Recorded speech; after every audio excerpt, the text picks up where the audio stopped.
Hello everyone, Bandit here, and oh, sorry, let me take that blindfold off you.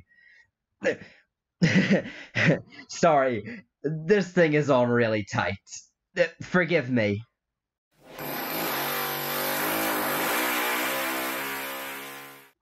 Ah, there we are.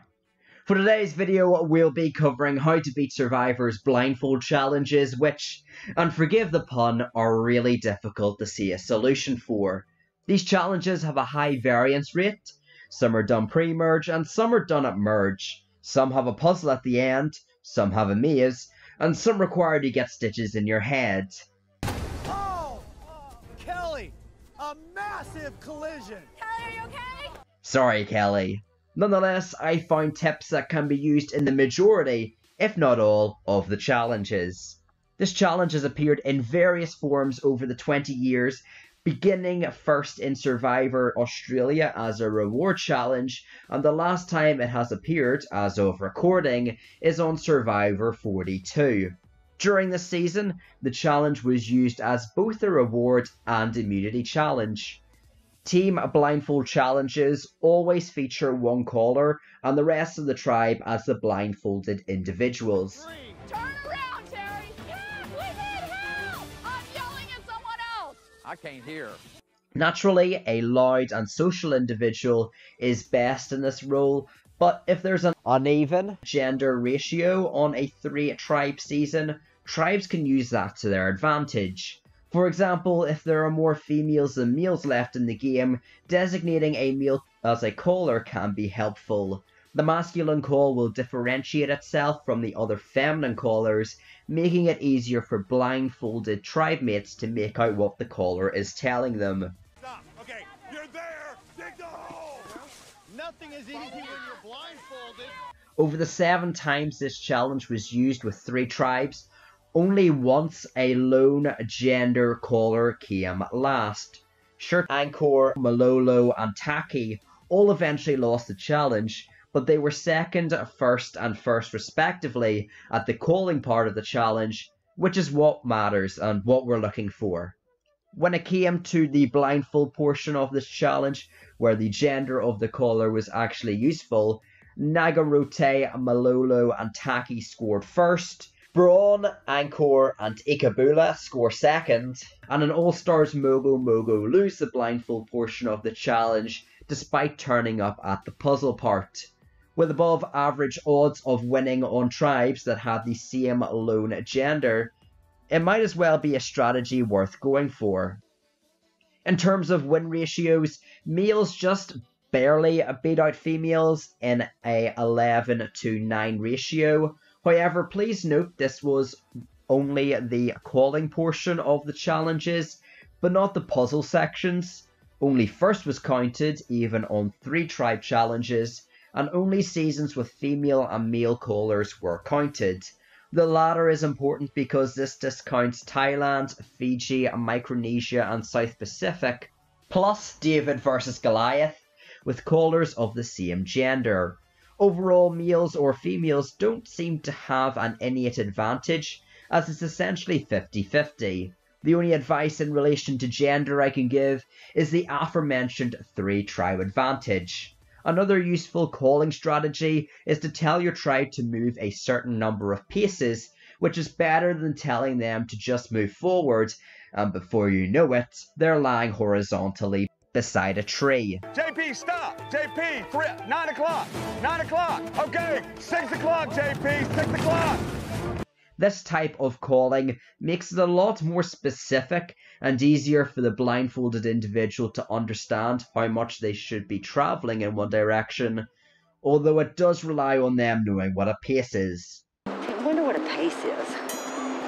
Alright, pace gods, give me a clue of how many pace, what's a pace? Callers can also use an ace in the hole strategy, pioneered by Randy in Gabon. In this challenge, one individual from each tribe was blindfolded and had to guard their goal with a shield. Every round, each tribe rolled a ball of sticks down at them, and it was up to the caller to direct their tribe mate into deflecting the ball. Think of it like pinball. In the last challenge, Randy yells freeze ace, mimicking Sugar's voice, causing Ace on the opposing tribe to stop moving. Freeze, Ace! Freeze, Ace! Freeze! Right there, right there, right there! Randy pulls the best one on Ace! Then that'll do it! Yes! While everyone is dumbfounded, even Sugar, who was Ace's designated caller, the ball rolls past Ace and into the goal, scoring the game-winning shot. This challenge was called Cliff Bowling, and although it is a very unique challenge, the challenge hack Randy uses can be used for any blindfolded team challenge, as yelling over the tribe's caller to distract them can give you more time for the tribe to get back to you. Right here, follow my noise. Dan, get it right there. Listen, follow my voice. I'm gonna need you. Hey, Missy and Krishna. Shut up! E! If you're blindfolded in one of these challenges, perhaps the most important thing is that you don't injure yourself. Here's a quick montage of all the injuries that feature on this challenge.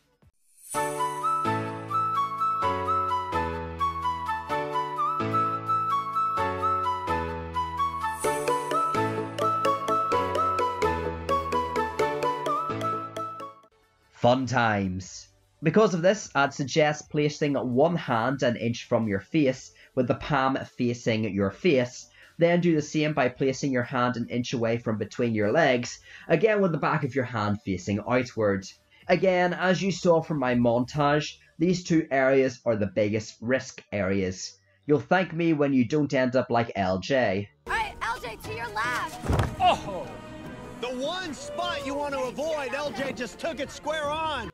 I also want to note this flail strategy I see people using, which involves them swinging both their arms out wildly. I would advise against doing this when you are running out, as although you still are creating this shield where you're guarding yourself, there are a few issues. Firstly, many people swing their arms at the same height. If you swing your hands low, you're susceptible to hitting your head against something hanging. If you're swinging your hands high, you're leaving yourself vulnerable to getting a small pull striking you between the legs. Not to mention, if you do this while you're running, you can easily become disoriented and off balance. If you're chained to a teammate, you could hit them. Also, if you extend your arms fully, you're utilizing your full wingspan, meaning you're leaving yourself open to hitting a pole or another person as you extend your width beyond your body. Therefore, my strategy of keeping your hands just an inch from your body keeps your hitbox, for a lack of a better term, smaller.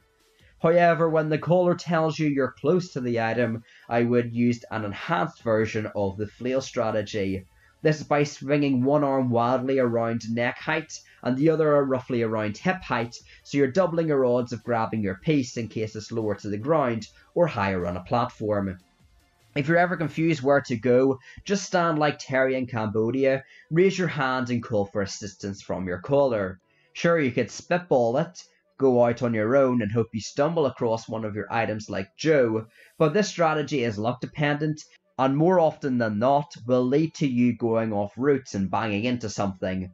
Other small things include remaining as calm as possible, as yelling angrily like Colby in the Australian Outback's blindfold challenge can cloud your judgment, make it harder to hear what the caller is saying, and just isn't a good look from a social standpoint. Individual immunity challenges involving blindfolds have been used 4 times with a 3-to-1 male to female win ratio. These challenges feature under different names such as Braille Maze, Blind Maze or Going Blind, but essentially are the same challenge with minor tweaks. As you may expect, these are blindfold challenges, but instead require the players to navigate through a maze. Jenna Maraska was the original winner of this challenge and the only female winner as of recording. That being said, it's actually the second winner I'm more interested in, which is Joakim and his amazing strategy. A pun I'm actually very proud of. I'll hand the mic over to Yao to explain his strategy for winning the blindfold maze. And also the final maze running challenge, just for your information. You saw on TV, it looked like I barely beat him. That's not true. I beat him by a long shot. You know the trick about running mazes, right? Blindfolded. Just stay with the same wall and don't change. My hands will cover splinter when I'm done. Youngman's strategy is great, and just a fantastic strategy for mazes in general. If you always follow the outside, you'll always make it to the end. Sure, it'll involve you going into many dead ends, but it will always guarantee you reach the end. We even see Jenna and Matthew in the original Blindfold challenge being the furthest ahead by following the walls rather than haphazardly walking like Rob or Butch. Throwing caution to the wind and just running around may be quicker, but it's very unlikely, and in fact it's far more likely you'll end up running perpetually into dead ends. Joakim completely dominates the Fiji challenge, and even states that the show was edited in such a way that made the challenge seem closer than it actually was, whereas he was the one in front with really no competition. One slight adjustment I'd make is using the back of your hand to make contact with a railing in comparison to the palm of your hand, as it could result in you cutting up the palm of your hand. It's more likely later challenges will involve you using the palm of your hands rather than the back of your hands, and we even see this in Fiji, where the following immunity challenge requires the individuals to grip with the palms of their hands. Other strategies I observed from this challenge that seem to work include heroes versus villains cast, reaching out with one hand occasionally in case they luckily are able to touch the box or element necklace. And Sandra has a pretty smart strategy where she doesn't use guideposts, but listens to the voice of those that Jeff announces just got a necklace. Parvati, where are you? I just heard you scream. Parvati now with 3 necklaces. Jerry with 3 necklaces. Get away. Without using a guidepost, Sandra's using something else. Parvati's voice. She knows she just got a necklace. Although Sandra doesn't do well on this challenge, it's a strategy that is still solid in my opinion and doesn't hurt to implement. After all, it means you don't have to waste precious seconds tracing along a guidepost, but rather just listening to the voices of your competition. Russell even later uses this strategy on Sandra, allowing him to get the water necklace, which aids his eventual victory. Russell now, doing what Sandra did. Russell now has his 3rd necklace. Considering how close the endgame was, if Russell didn't use Sandra's strategy against her, Jerry would have won immunity, and this would have changed the entire course of Survivor history. This is then further upgraded in Worlds Apart, where everyone is trying to beat Mike. Because of this, when he gets a necklace, Rodney yells and drags his allies to the station. Yeah. Where are you at? Okay, come here. There's one over here. Where you at? Follow me. Rodney now helping Sierra. Where you at, Rod? Okay, this way. And Will. And while this strategy fails, it could be attributed to the fact Mike had an advantage by already competing in the challenge with his mother. But again, it's another fantastic strategy if you're looking to beat one individual. That is the end of this video. Thank you all for watching. Make sure to comment down below feedback on the video and any other challenge guides you'd like to see me do. I think that's all I have to say for now. Thanks for watching. Keep your eyes peeled on the channel because I have new content coming out on Saturday and Thursdays. And as always, peace!